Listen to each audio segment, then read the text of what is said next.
Hello there, this is Casey and I welcome you to Physics ज्ञान Mukesh Nayak channel human health and disease का lecture number 5th है बच्चा। क्या है? 5th है। ये छोटी वाली उंगली दिख रही है ना, लेक्चर नंबर 5th है। इसमें मोस्ट प्रोबेबली हम लोग कोशिश करेंगे पूरे चैप्टर खत्म करने की, लेकिन हाँ, एडिक्शन वाला हिसाब अगर हम लोग सेपरेटली लिए तो मैं ज्यादा सेटिस्फाइड रहूंगा कि नहीं भाई मैंने अच्छा नॉलेज आप लोग को दिया है। ठीक है, तो सबसे पहले आज के सेशन में हम लोग क्या क्या देखने वाले हैं, हमारे मेन टॉपिक्स आज के होंगे बच्चों।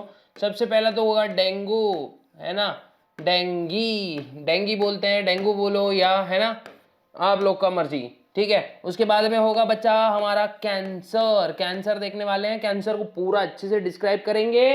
फिर थर्ड होगा हमारा आज का टॉपिक जो होगा एड्स। ठीक है, तो ये 3 बीमारी हमारे आज के टॉपिक का मुख्य बोलेंगे ना डिस्कशन पॉइंट है।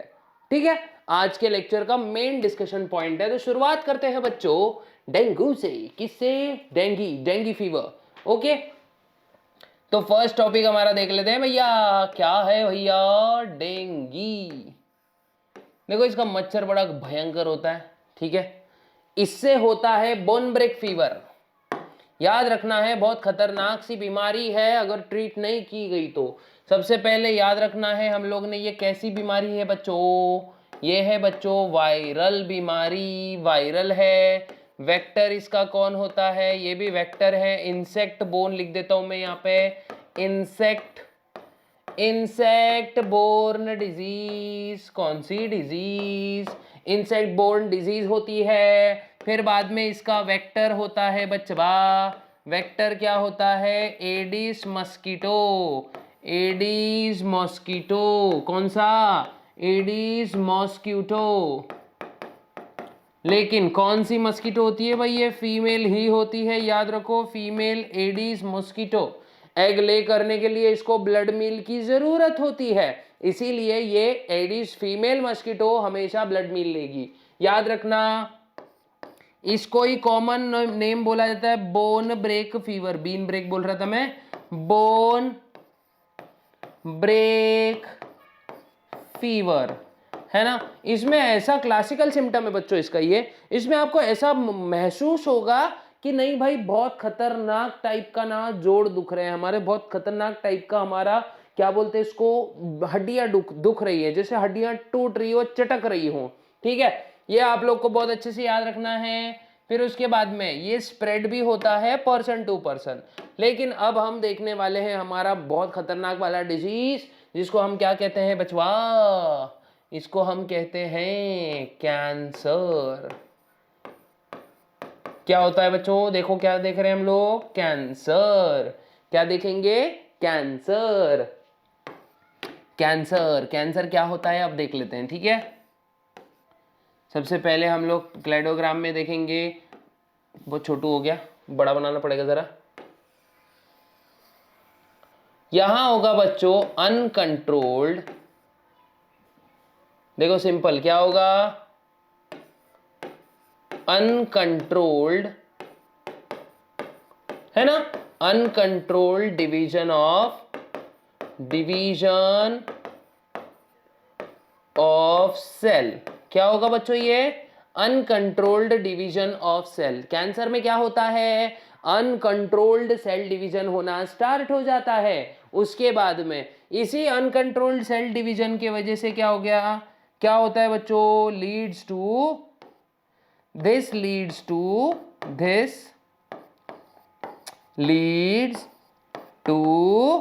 ट्यूमर फॉर्मेशन, है ना। This leads to tumour formation. Tumour को ही हम क्या बोलेंगे बच्चों? Neoplasm. Okay, this leads to tumour formation. अब हम देखते हैं कैंसर, इसका ट्रीटमेंट है, लेकिन कैसा है? Can be treated. देखो क्या लिख रहा हूं मैं यहाँ पे, एक और क्लाइडोग्राम बना लेंगे लगे तो, कैन बी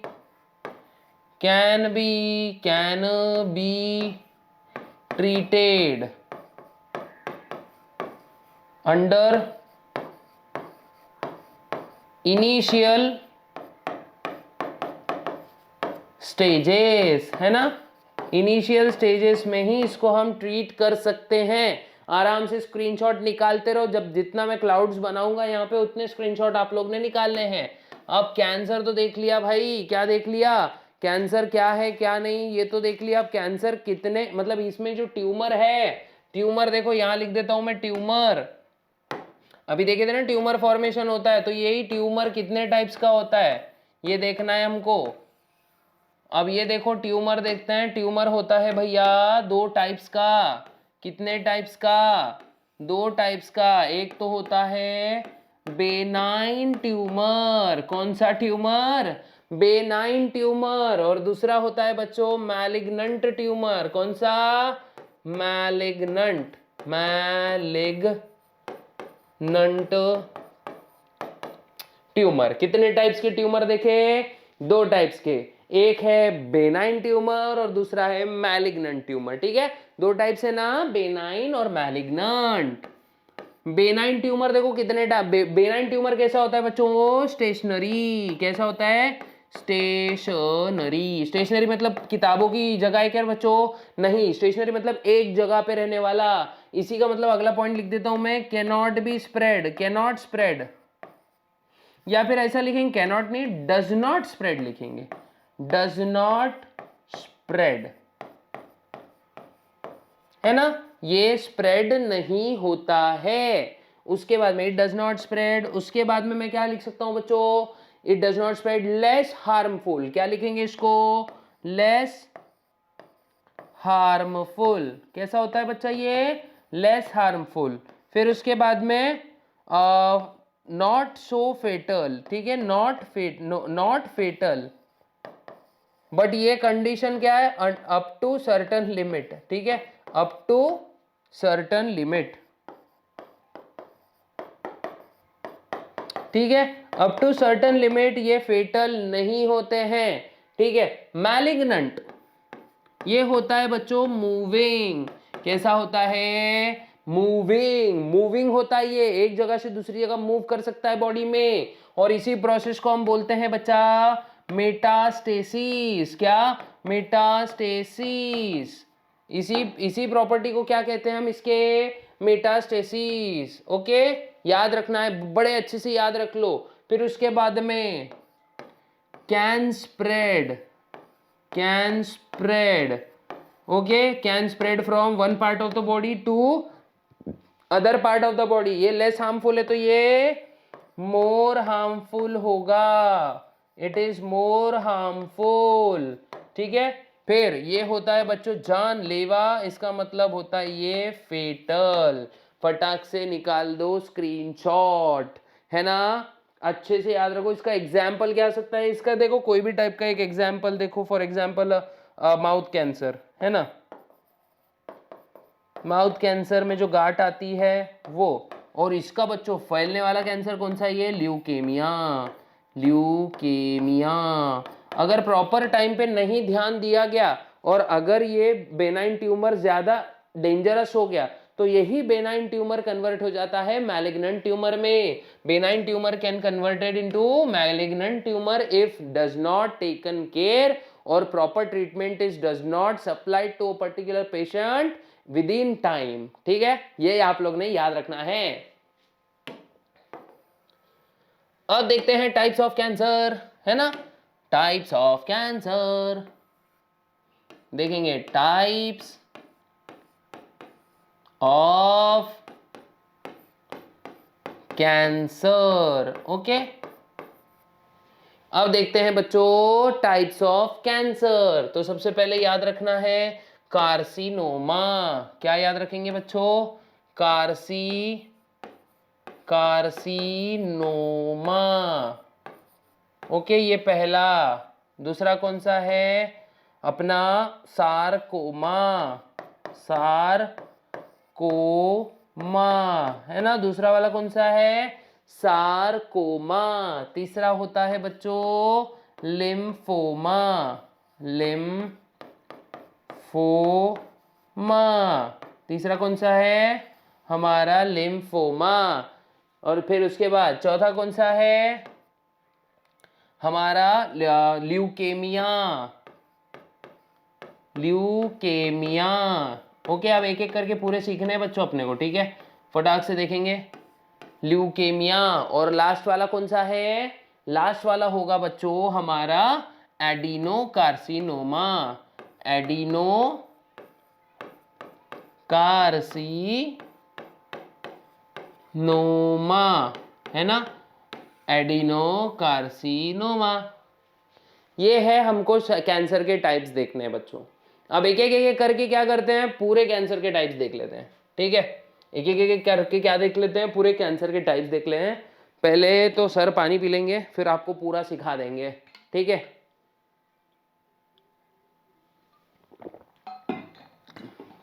पानी जिंदगी के लिए बहुत जरूरी है, so always drink plenty of water.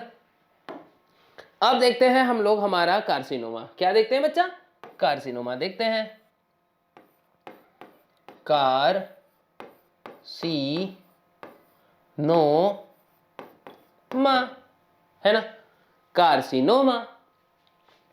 याद रखना क्या है हम लोग ने, सबसे पहले ये होता है क्या, cancer of epithelial tissue, epithelial tissues, है ना। अब आप लोग बोलोगे सर इपीथीलियल टिश्यूज क्या होते हैं? बच्चों इपीथीलियल टिश्यूज ज्यादा कुछ नहीं याद रखना है आप लोग ने, internal and external covering of the body, इतना याद रखना है। जैसे हमारा स्किन है, हमारे माउथ के अंदर का जितना भी पूरा एपिथीलियम है, गट है हमारी पूरी, ये होती है हमारे एपिथीलियल टिश्यूज। तो याद रखना इसमें किसका कैंसर हो सकता है? स्किन कैंसर, है ना। पहला कौन सा याद रखना है? Skin cancer. उसके बाद याद रखना है भाई लंग्स भी एपिथेलियल टिश्यू से बने रहते हैं ना, तो लंग कैंसर। फिर तीसरा होता है, देखो स्किन हो गया, लंग हो गया, ब्रेस्ट कैंसर, ये सबसे ज्यादा होने वाला कैंसर है, ओके, ब्रेस्ट कैंसर। और जो फीमेल्स ब्रेस्ट फीडिंग नहीं कराती है उनमें सबसे ज्यादा होने के इसके चांसेस बढ़ जाते हैं बच्चों। एक क्या साइंटिफिक स्टडी के हिसाब से पता चला है कि ब्रेस्ट कैंसर जो फीमेल नहीं करना चाहती है, मतलब बच्चे को दूध नहीं पिलाती है, ब्रेस्ट फीडिंग नहीं करवाती हैं, तो उनमें ज़्यादा ये चांसेस होते हैं। अब इसके पीछे क्या लॉजिक है ये तो देखने से बनेगा, ओके। इसके बाद आता है बच्चों स्किन कैंसर, ब्रेस्ट कैंसर हो गया, एक और आता है स्टमक कैंसर, है ना, वो भी तो एपिथेलियल लाइनिंग होती है, stomach cancer, okay, stomach cancer. Simple सी बात है बच्चों, कैंसर में क्या होता है, औकाली तरीके से जो अपने सेल्स है अननेसेसरी डिवाइड होते हैं। देखो सेल डिवीजन का एक सिग्नल जाना चाहिए, है ना, जब तक बोला ना जाए तब तक वो काम होना नहीं चाहिए। लेकिन क्या होता है यहाँ पे अननेसेसरी, बिना बोले मतलब बिना किसी प्रॉब्लम के वो चालू रहता है सेल डिवीजन, बिना किसी रिक्वायरमेंट की चीजें चालू रहती हैं। और ऐसे टाइम पे होती है टेंशन्स, ठीक है, ऐसे टाइम पे होती है टेंशन्स। अगला है हमारा सारकोमा। क्या है बच्चा? सारकोमा, सारकोमा,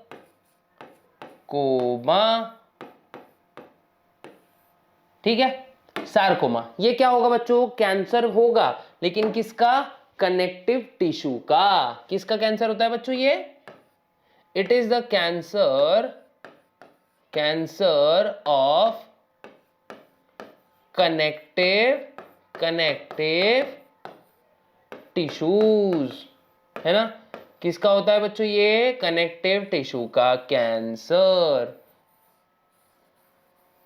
ठीक है, ये होता है कनेक्टिव टिश्यू का कैंसर। इसके बच्चों कितने टाइप्स होते हैं? 3 टाइप्स, ओके, इसके होते हैं 3 टाइप्स। ये 3 टाइप्स कौन से हैं ये देखते हैं अभी, ठीक है। सबसे पहला तो होगा ऑस्टियोसार्कोमा, ऑस्टियोसार्कोमा, ठीक है, पहला होगा ऑस्टियोसार्कोमा। दूसरा होगा हमारा कॉन्ड्रोसार्कोमा,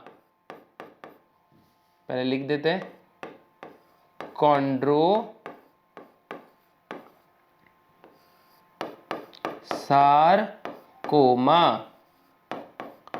ओके, दूसरा वाला कौन सा है? कॉन्ड्रोसार्कोमा। और तीसरा वाला होगा हमारा लाइपोसार्कोमा। लाइपोसार्कोमा, ठीक है।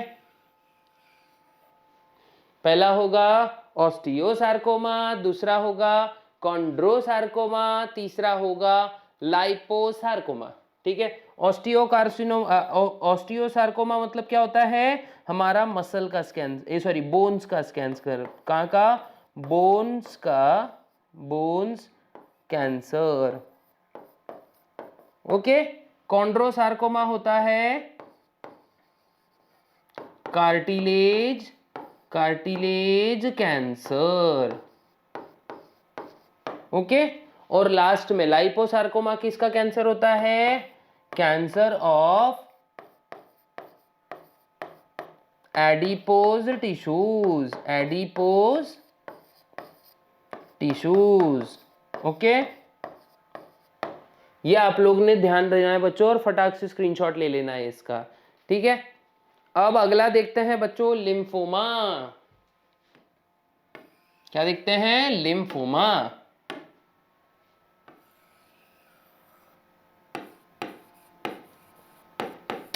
लिम्फोमा, व्हाट इज लिम्फोमा बच्चा? लिम्फोमा होता है, ये होता है कैंसर ऑफ लिम्फेटिक सिस्टम, है ना। कैंसर लिख देते हैं ऑफ लिम्फेटिक, देखो लिम्फेटिक सिस्टम। लिम्फेटिक सिस्टम का जो कैंसर होता है इसको हम कैंसर ऑफ लिम्फेटिक सिस्टम, मतलब इसी को हम लोग लिम्फोमा कहते हैं। क्या कहते हैं? लिम्फोमा, इसी को हम कहते हैं। और उसके बाद याद रखना है यहाँ पे किसका होगा cancer? Cancer of lymph node, cancer of lymph node, है ना, लिम्फ नोड। फिर बाद में लिम्फ नोड का कैंसर होता है। उसके बाद क्या होता है बच्चों? लिम्फ नोड के बाद में यहाँ पे स्प्लीन कैंसर भी होता है। कौन सा? Spleen cancer. अब जिसको पता नहीं है मैं बता दूं, स्प्लीन को ही बच्चों क्या बोलते हैं? Graveyard of RBCs. क्या बोलते हैं? Graveyard of RBCs, okay. अच्छे से याद रख लेना है, it is also called as graveyard of RBCs. और यहाँ पे ही old and worn out RBCs का डिस्ट्रक्शन होता है, ठीक है। इसका मतलब स्प्लीन में जो डब्ल्यूबीसीज है, ये सॉरी आरबीसीज है, worn out and dead RBCs, उनका यहाँ पे अंतिम संस्कार होता है, ठीक है। अच्छे से याद रखना। नेक्स्ट है बच्चों हमारा ल्यूकेमिया। कौन सा? ल्यूकेमिया, है ना। अब देखते हैं नेक्स्ट वाला ल्यूकेमिया, ओके। ल्यूकेमिया होता है बच्चों commonly called as blood cancer. ये होता है commonly called as blood cancer, okay. यहां पे क्या होता है बच्चों? Pathologic increase in blood WBC, ठीक है। क्या होता है यहाँ पे? पैथोलॉजिकल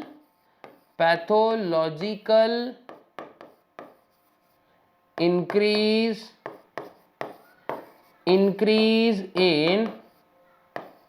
WBC काउंट, मतलब leucocyte count. Normal leucocyte count कितना होता है? टोटल अपना 8000 से लेके मैक्सिमम 11000 पर mm³। लेकिन यहाँ पे क्या है, ये 1 लाख टू 1.5 लाख तक पहुंच जाता है, ठीक है। इसीलिए ये ब्लड कैंसर इतना ज्यादा घातक होता है। अब इसके अंदर कितने टाइप्स होते हैं बच्चों? इसके अंदर होते हैं 2 टाइप्स, है ना। बहुत ही डेंजरस बीमारी है बच्चा ये, और मैं बोलता हूं भगवान दुश्मन को भी ऐसी टाइप की बीमारी ना दे, ठीक है। तो 2 टाइप्स होते हैं। 2 टाइप्स में एक आता है अपना मोनोसाइटिक, है ना, मतलब मोनोसाइट की वजह से जो हो रहा है, और दूसरा होता है लिम्फोब्लास्टिक, है ना। ये लिम्फोसाइट की वजह से होता है। तो जल्दी से इसका भी क्या करें? स्क्रीनशॉट बच्चा फटाक से निकाल लें, ठीक है, अब आगे बढ़ते हैं।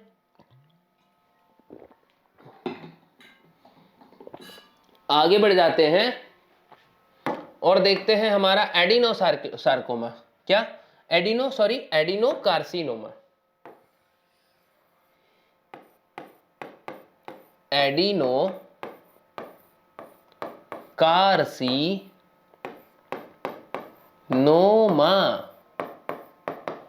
एडिनोकार्सिनोमा। तो अब एडिनोकार्सिनोमा होता है बच्चों कैंसर ऑफ एंडोक्राइन ग्लैंड्स, है ना, cancer of endocrine glands and glandular tissues. Glandular tissues, है ना, ये होता है cancer of endocrine gland and glandular tissues. अब ग्लैंड्यूलर टिश्यूज में क्या क्या आ जाता है? थायराइड, पिट्यूटरी और एक्सेट्रा, जितने भी डाल सकते हो डाल देना, लेकिन एंडोक्राइन ग्लैंड्स, ठीक है, ये याद रखना है। फटाक से स्क्रीनशॉट ले लेना है बच्चों, है ना। अब ये हमने देख लिया टाइप्स ऑफ कैंसर। अब देखते हैं बच्चों हम लोग कॉजेस ऑफ कैंसर। क्या देखते हैं? Causes of cancer. इसके कॉजेस देख लेते हैं, ठीक है। क्या देखते हैं बच्चों? कॉजेस, ये CAUSES, causes of cancer. Cancer actually होता किसकी वजह से है, ये हम लोग को देखना है। तो सबसे पहले याद रखना है भाई, क्या याद रखना है? ये 3 कॉजेस से होता है, 1, ये 2 और ये 3। तो 3 कॉजेस कौन से हैं? इसका सबसे पहला कॉज है बच्चों केमिकल्स, है ना, केमिकल्स। दूसरा कॉज क्या है? हमारे रेडिएशन, है ना, रेडिएशन सबको पता है, रेडिएशन, है ना, रेडिएशन। अगला वाला है हमारे वायरसेस। क्या? वायरसेस। अगला वाला है बच्चा वायरसेस। तो अब देखो केमिकल्स में क्या क्या होते हैं? स्टेरॉइड्स,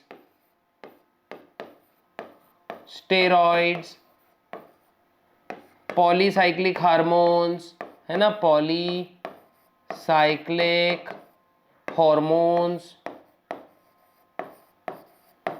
और केमिकल्स में क्या आ जाएगा बच्चों? निकोटीन, है ना, निकोटीन आ जाएगा। फिर बाद में ड्रग्स एक्सेट्रा। रेडिएशन में क्या आ जाता है हमारा? एक्सरेज, है ना, x rays, gamma rays, UV rays, मतलब आयोनाइजिंग रेज जो होती है ना वो इसमें आ जाएगा। फिर वायरसेस में क्या आता है बच्चों? ऑन्कोवायरसेस, है ना, कैंसर कॉज करने वाले वायरसेस को बोला जाता है ऑन्कोवायरसेस। और जो कैंसर की स्टडी करता है उसको कहते हैं ऑन्कोलॉजिस्ट,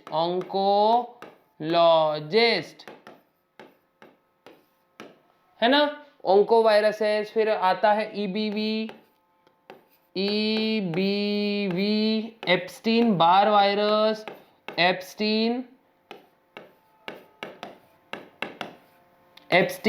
बार वायरस, है ना। उसके बाद आएगा अपना एप्स्टीन बार वायरस हो गया। फिर अपना ह्यूमन पेपिलोमा वायरस, है ना, ह्यूमन पेपिलोमा वायरस, है ना,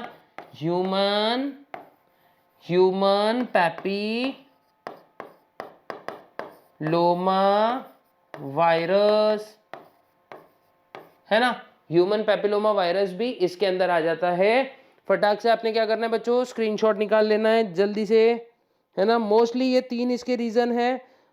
अब मैंने बताया आपको जैसे ये इसके और 1-2 रीजन हो सकते हैं, जैसे ऑन्कोजीन्स और एडिक्शन को अपन ने क्या किया? केमिकल्स में ले लिया, है ना। और ऑन्कोजीन्स मतलब ये वो जेनेटिक बोल रहा हूँ मैं, जेनेटिक मटेरियल के वो सेगमेंट्स होंगे जो क्या करेंगे ह्यूमंस में कैंसर, मतलब कुछ कुछ कैंसर कॉजिंग जीन्स हमारे अंदर भी होते हैं। तो मैं यहाँ पे एक और लिख देता हूं कॉज इसका, ऑन्कोजीन्स। क्या लिखता हूं बच्चों? ऑन्कोजीन्स, है ना। ऑन्कोजीन्स में सियोंग जीन्स होते हैं, देखो सी ऑन्क जीन, ये हमारे अंदर होता है।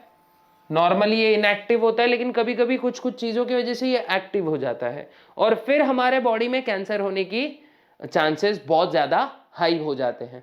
ठीक है, अब इसकी ट्रीटमेंट देख लेते हैं बच्चा, शायद ये आपको समझ में आ गया रहेगा। ठीक है, तो अब देखते हैं इसका ट्रीटमेंट। क्या देखते हैं बच्चा? ट्रीटमेंट, है ना, TREAT, ट्रीटमेंट। इसकी ट्रीटमेंट क्या है? ट्रीटमेंट देखते हैं। सबसे इंपॉर्टेंट, सबसे पहले अगर देखा जाए, सबको पता है ये कीमोथेरेपी। क्या? कीमोथेरेपी,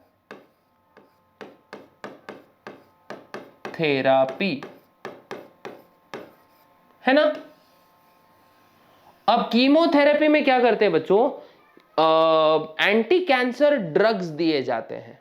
ठीक है, एंटी कैंसर ड्रग्स दिए जाते हैं जिसकी वजह से कैंसर के सेल्स को किल किया जा सकता है।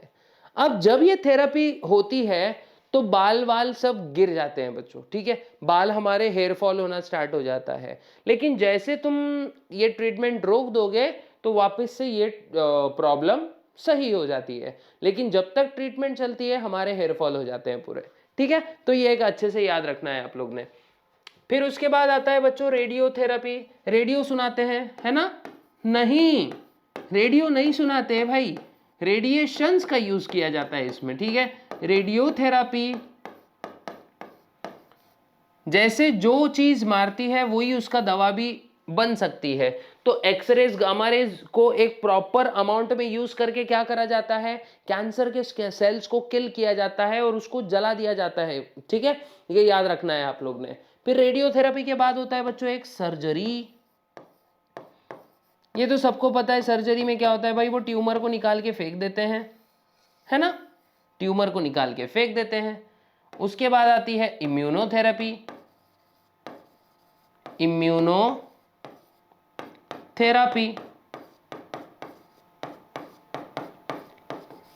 इम्यूनोथेरेपी, इम्यूनोथेरेपी में यूज होता है अल्फा इंटरफेरॉन। अभी बहुत सारी टेक्निक्स आ गई हैं बच्चों, है ना। और लास्ट में होता है अपना सपोर्टिव थेरेपी, यानी पूरे combination of different combination of therapy को यूज करके कैंसर को ट्रीट किया जा सकता है। ठीक है, तो सपोर्टिव थेरेपी,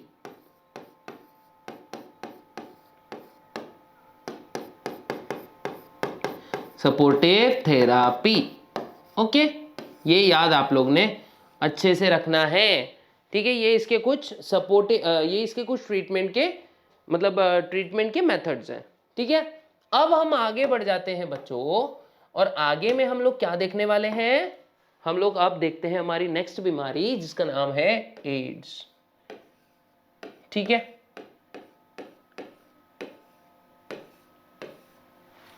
ये बीमारी का नाम है एड्स। मतलब क्या बच्चों? नाम तो सुना ही होगा, हाँ, नाम तो सुना ही होगा। अब ये जो एड्स है इसका नाम है अक्वायर्ड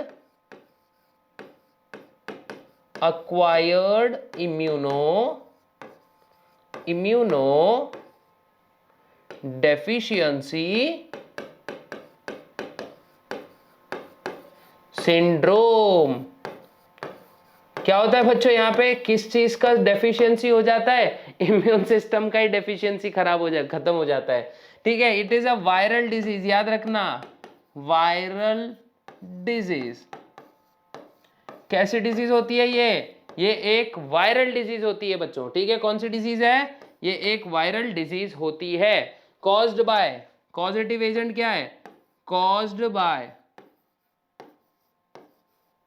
HIV। HIV का मतलब क्या है? Human immuno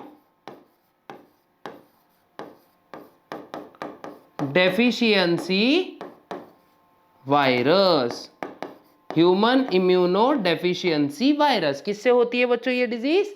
human immuno deficiency virus की मदद से, है ना। याद रखना इसमें इन्फेक्शन किसका होता है? इन्फेक्शन ऑफ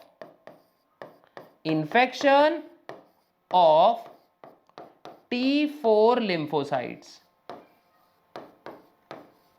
है ना। हेल्पर T4 सेल्स जो होते हैं ना लिम्फोसाइट्स, उसका यहां पे इन्फेक्शन हो जाता है। मतलब ये वायरस इन्हीं सेल्स को इन्वेड करके इन्हीं सेल्स को डिस्ट्रॉय कर देता है। इस वजह से हमारी इम्यूनिटी को कोई पता ही नहीं चलता है कि भैया अंदर कुछ घुस आया है, और अपॉर्चुनिस्टिक इन्फेक्शन की वजह से वो मरीज मर जाता है। ठीक है, अब इसका स्ट्रक्चर देखते हैं। यहां तक का शायद आप लोग ने स्क्रीनशॉट निकाल लिया होगा। अब इसका क्या करते हैं बच्चा, स्ट्रक्चर देखते हैं। ठीक है, स्ट्रक्चर ऑफ HIV वायरस। तो स्ट्रक्चर में आप लोग ने देखना है, सबसे पहले हम लोग इसको ड्रॉ करेंगे अच्छे से एकदम। तो देखो ये लिपिड की लेयर है। ओके, अंदर एक प्रोटीन कोट होता है बच्चों, ब्लू कलर से बता रहा हूं मैं, थोड़ा बड़ा बनाएंगे ताकि जल्दी जल्दी बन जाए। दिख रहा है ना, ये जो मैं सर्कल्स बना रहा हूं ये प्रोटीन है, लेकिन ये प्रोटीन का आउटर लेयर है जिसको हम मैट्रिक्स बोलते हैं। क्या बोलते हैं बच्चा? मैट्रिक्स कहते हैं। ऐसा ही प्रोटीन का एक इनर लेयर भी होता है जिसको हम कैप्सिड बोलते हैं, जो कि इस वायरस के जेनेटिक मटेरियल को एनक्लोज करेगा। दिख रहा है ना, ये व्हाइट कलर से मैं बता रहा हूं बच्चा। क्या बता रहा हूं? ये व्हाइट कलर से मैं ये बता रहा हूं कि ये होता है कैप्सिड। ओके, इसी प्रोटीन को क्या बोलते हैं हम लोग? कैप्सिड कहते हैं। अब इसी कैप्सिड के भीतर होता है, ग्रीन कलर से बता रहा हूं बच्चों, ये होता है इनका सिंगल स्ट्रैंडेड आरएनए। दिख रहा है ना, सिंगल स्ट्रैंडेड आरएनए होता है। और इसी आरएनए के अंदर होता है बचवा इनका एंजाइम, जिसका नाम होता है सबसे खतरनाक एंजाइम, रिवर्स ट्रांसक्रिप्टेज नाम का एंजाइम, जो क्या करेगा, इनके आरएनए को डीएनए में कन्वर्ट कर देगा। और सबसे डेंजर यही चीज बनाती है इस वायरस को। ठीक है, उसके बाद याद रखना इसके ऊपर कुछ ग्लाइकोप्रोटीन के वो होंगे, क्या बोलेंगे इसको? ग्लाइकोप्रोटीन की सिंपल अगर जीपी बोलेंगे, यहाँ पे देखो जीपी ग्लाइकोप्रोटीन की कवरिंग होगी एक, दिख रहा है ना। थोड़ा बड़ा बना देंगे इसको।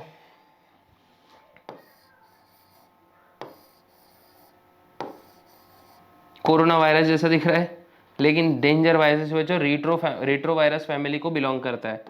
ठीक है, और इसका कोई क्योर नहीं है, हम सिर्फ इससे प्रिवेंट कर सकते खुद को। सिंपल है, प्रिवेंशन भी सिंपल है, और ऐसे फैलती नहीं है ये डिजीज सिर्फ सेक्सुअल कांटेक्ट के जरिए या फिर कुछ कुछ चीज़ें शेयर करने की वजह से। इवन गले मिलने से, हाथ मिलाने से भी ये डिजीज नहीं फैलती है। ये है एक HIV वायरस का डायग्राम। ठीक है, सिंपल। अब इसको लेबल कर लेते हैं बच्चों। ठीक है, याद रखना ये है इनर प्रोटीन लेयर, है ना, inner protein layer. Inner protein layer को ही हम बोलते हैं बच्चों कैप्सिड। क्या बोलते हैं? कैप्सिड। उसके बाद ये है आउटर प्रोटीन लेयर, है ना। आउटर प्रोटीन को ही हम बोलते हैं बच्चों मैट्रिक्स। क्या कहते हैं? मैट्रिक्स कहते हैं। ये याद रखना है। ये ग्रीन कलर की चीज दिख रही है आपको, ये है सिंगल स्ट्रैंडेड आरएनए। SSRNA मतलब क्या होता है बच्चा? Single stranded RNA. Single stranded RNA दिख रहा है। फिर बाद में ये जो पिंक कलर की चीज मैंने बनाई वो है रिवर्स ट्रांसक्रिप्टेज। रिवर्स ट्रांसक्रिप्टेज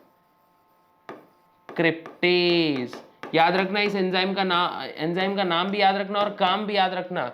नाम तो बड़ा जबरदस्त है और इसका काम भी बड़ा जबरदस्त है।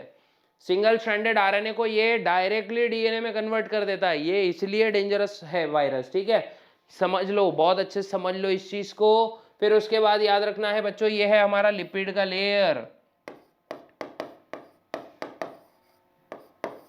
Lipid layer. फिर उसके बाद होता है यहाँ पे ग्लाइकोप्रोटीन GP140, GP 140 140 या 170 ऐसा कुछ है, मैं रॉन्ग भी हो सकता हूँ, लेकिन आप लोग को मैं बता देता हूँ, ठीक है। GP41 और GP41 होता है और GP120 होता है बच्चों। क्या होता है? GP41 एंड GP120 होता है, ठीक है। अच्छे से याद रखना है आप लोग ने। अब देखते हैं, अब ये जो GP120 होता है, ठीक है, GP120 और अंदर रहता है GP41, ठीक है।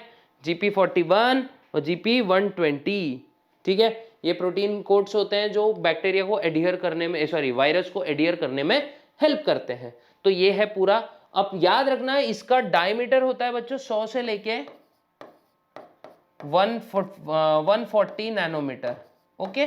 100 to 140 या 150 नैनोमीटर तक ये रहता है। उसके बाद ये रिवर्स ट्रांसक्रिप्टेज मैंने बताया जैसे आपको, इसका काम क्या होता है? रिवर्स ट्रांसक्रिप्टेज का काम होता है, ये क्या करता है, एक मिनट, ये क्या करता है? आरएनए को डीएनए में बदल देता है। किस में बदल देता है बच्चों? ये आरएनए को डीएनए में बदल देता है, ठीक है। ये आप लोग ने अच्छे से याद रखना है, यही सबसे इंपॉर्टेंट है। अब आगे बढ़ के देखते हैं हम लोग, T4 लिम्फोसाइट को ये इन्फेक्ट करता है। अब इसका क्लिनिकल मैनिफेस्टेशन देखते हैं, ठीक है। क्या देखते हैं हम? Clinical manifestation. कैसे पता चलेगा कि किसी को एड्स हुआ है ना। तो नेक्स्ट जो टॉपिक है हमारा, clinical manifestation. Clinical manifestation,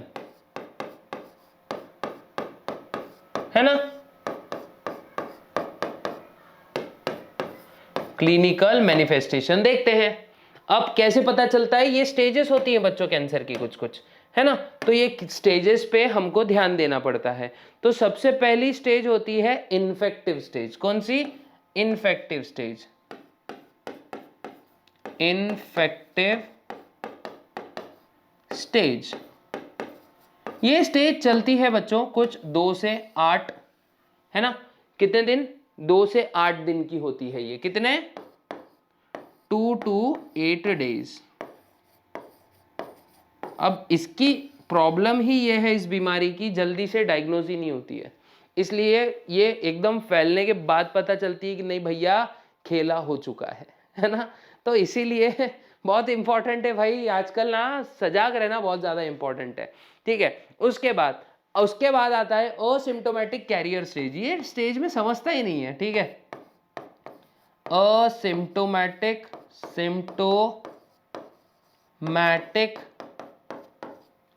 career stage,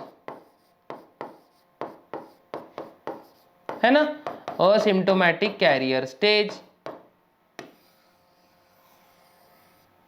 asymptomatic carrier stage लगभग चलती है बच्चों 6 मंथ से लेके ये हो सकती है 10 इयर्स तक। मतलब 10 इयर्स तक भी पता नहीं चल पाएगा कि भाई इस बंदे को एड्स है, और पता चलेगा लास्ट में कि जिसके साथ में इसका मेटिंग हुआ है तो कितनों को फैल चुकी है ये बीमारी, ठीक है। तो ये बहुत डेंजरस बीमारी है बच्चों, अगर इसके ऊपर ध्यान नहीं रखा गया ना, बहुत कातिलाना बीमारी है। तो इसीलिए क्या करो हमेशा, पता है क्या, फ्यूचर में ये ध्यान रखना, किसी को पासबुक, कुंडली, मतलब जब भी आपकी शादी हो रही हो तो पासबुक हम मांगते हैं, पासबुक तो चलो ठीक है दिख जाती है, कुंडली मांगते हैं तो कुंडली के साथ साथ भाई ब्लड रिपोर्ट्स मांगना जरूरी है, कि पता तो चले कि सामने वाले को कोई प्रॉब्लम तो नहीं है, बदली में अपनी भी दे दो, है ना, तो ज्यादा सेफ्टी। उसके बाद में एड्स रिलेटेड कॉम्प्लेक्स होता है बच्चों। नेक्स्ट स्टेज होता है इसका ARC, मतलब एड्स रिलेटेड कॉम्प्लेक्स, है ना। एड्स रिलेटेड कॉम्प्लेक्स देखते हैं। एड्स रिलेटेड कॉम्प्लेक्स बच्चों ये होता है इसका सिम्टोमेटिक स्टेज, जहां पे आपको सिम्टम्स, इसके सिम्टम्स नजर आएंगे, ठीक है। तो सबसे पहला सिम्टम मैं लिख देता हूं इसका क्लिनिकल, इसमें सिम्टम में क्या लिखेंगे? लॉस ऑफ एपेटाइट, सिंपल लिख देता हूं मैं, एनोरेक्सिया, भूख नहीं लगना, याद रखो क्लासिकल सिम्टम एक और है नाइट स्वेट्स, मतलब बिस्तर गीला हो जाएगा इतना पसीना आएगा, ठीक है, night sweats. Prolonged fever, prolonged fever, prolonged fever, okay, prolonged fever भी होता है। फिर उसके बाद और क्या होता है बच्चा, याद रख लेना, weight loss, drastic weight loss, ठीक है, वेट लॉस है ना, ये आप लोग ने ध्यान रखना है। अपॉर्चुनिस्टिक इन्फेक्शंस है ना, ये आप लोग ने याद रखनी है। और लास्ट में होता है, ये बात याद रखना है, लास्ट में क्या है, ये सब चीजें, और लास्ट में क्या है, आदमी स्वर्ग सिधार जाता है। हमेशा याद रखना, एड्स का मरीज जो है एड्स से नहीं मरेगा, वो किसी और बीमारी से मर जाता है, क्योंकि एड्स में अपॉर्चुनिस्टिक इन्फेक्शंस बहुत होते हैं बच्चों। क्या होता है, अपॉर्चुनिस्टिक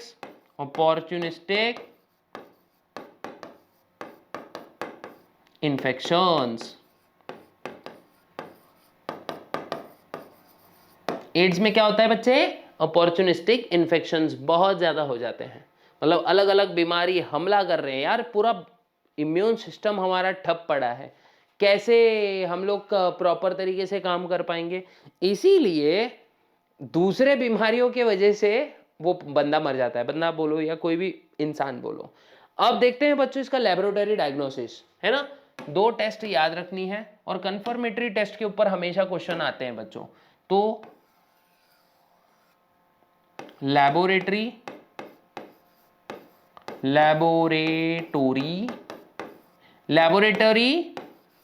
डायग्नोसिस मतलब पहचानना बीमारी को, ठीक है, लेबोरेटरी डायग्नोसिस।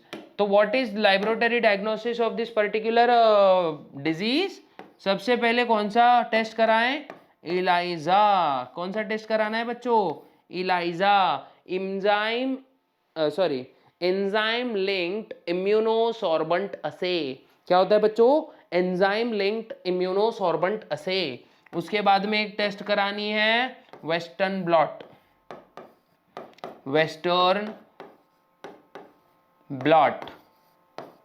और ये वेस्टर्न ब्लॉट टेक्निक जो है ये कंफर्मेटरी टेस्ट होती है बच्चों, ठीक है। ये अगर पॉजिटिव आई तो समझ जाना कि इस पर्टिकुलर इंसान को एड्स है, कंफर्मेटरी